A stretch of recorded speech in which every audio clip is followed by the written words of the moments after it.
বাংলাদেশ ভারত সীমান্তে বিরাজ করছে থমথমে অবস্থা। সীমান্তে কাঁটাতারের বেড়া স্থাপনকে কেন্দ্র করে গত সোমবার পশ্চিমবঙ্গের মালদার বৈষ্ণবনগরে কাঁটাতারের বেড়া দেওয়ার চেষ্টা করে বিএসএফ।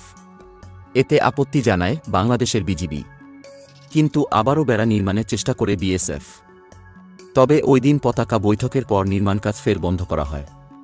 পরবর্তীতে বিজিবির অজান্তেই বেড়া নির্মাণ আবারও শুরু করে বিএসএফ।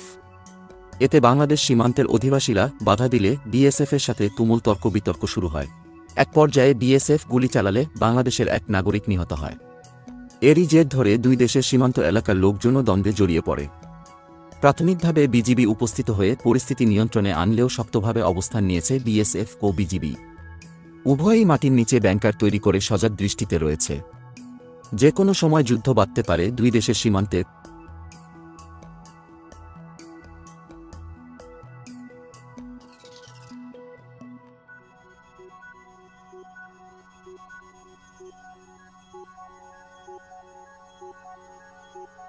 প্রদীপ Kumar, BD political updates, Dhaka.